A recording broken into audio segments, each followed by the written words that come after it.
Where the conditions across the area seem to differ on one side of the border versus the other. Massive flooding in North Carolina, massive water problems going down the road. They've had a lot of wind issues down and through South Carolina, but mostly interior regions, not so much along the coast. I hope Travis doesn't get too comfortable. There's still some bands of rain that are moving that way. It's soaking Wilmington at the moment. It will likely continue to move south. As you take a wide view of the storm has changed its look since yesterday. The heaviest rain has been along the northern quadrant of that. The center of circulation right about here, moving into the western part of the state in a more westerly direction. We are hopeful that we would get an 8 a.m. advisory. National Hurricane Center is going to wait till 11 just to see how the direction of the movement has changed, and that will give us an indication of what we could at least help us expect. But here's Wilmington, a close-up view of things. You can see Myrtle Beach pop up here in a moment. He is dry there, just a few spotty showers, but there's a good chance this rain band can continue moving this general direction as it has been and could soak up parts of our South Carolina beaches. We have some steady rain, most of this light to moderate for the moment. We can see there's some deeper yellows to our west. We've been fortunate so far that the good stuff has been staying to the south to this point. Going forward, flooding is the biggest concern. Winds, just because of saturated ground and the gusts that we're having in the area, it is a possibility, and a low-end tornado threat that could affect parts of our area today.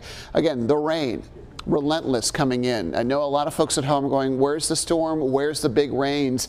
The best chance is still yet to come into our region, western half especially, an additional 3 to 6 inches on top of 1 to 3 that we've seen across the southern areas. That would get us to that 5 to 10 projection that we've had. Western areas, not only rain but wind as a storm goes by. We'll have more on that in a moment. Flash flood watches are in place for the entire area, the Piedmont, the foothills, the mountains, until about tomorrow morning at least, and maybe extended a little bit later in the high country today. We do have a general flood advisory in place. River flooding as for the Piedmont Triad, just for some steady rains that have been light to moderate for a few days now. But the different shade of green and little narrow strips are for rivers. Now, even once a storm moves on, all the smaller feeder waterways, the streams, the creeks, the storm drains will feed into the little small tributaries. It'll feed into the bigger rivers. So that water is too much too quickly going into the rivers. They tend to rise. We're expecting flooding for the Haw, the Dan, the Yadkin, and the New Rivers, all the major rivers in our area, for moderate to major flooding. And the time frame from this is going to open up Monday and continue through Tuesday before those waters start to subside. Might be Wednesday or Thursday before they get back into their banks. Wind an issue. Western half of the area, basically west of the Yadkin River for the mountains as well as the foothills. You notice the center of the storm and the wind field that's out ahead of that, accompanying some of those heavy rain bands, will lift northward. Gusts 40 to 50 miles per hour in our far western areas will be a possibility, and with softening ground, that could topple some trees in the area.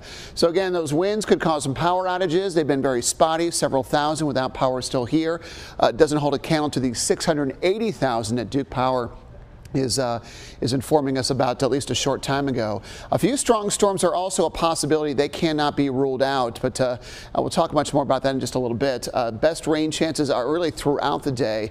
A better chance for heavy rain will be later today for the Triad, for the foothills, as well as the mountains, with temperatures expected to be in the low to mid 70s over a good portion of the area. So keep it tuned right here. We'll keep you updated throughout the day, but again, several inches of rain are possible, especially southern and western areas today and tonight. We'll keep you updated.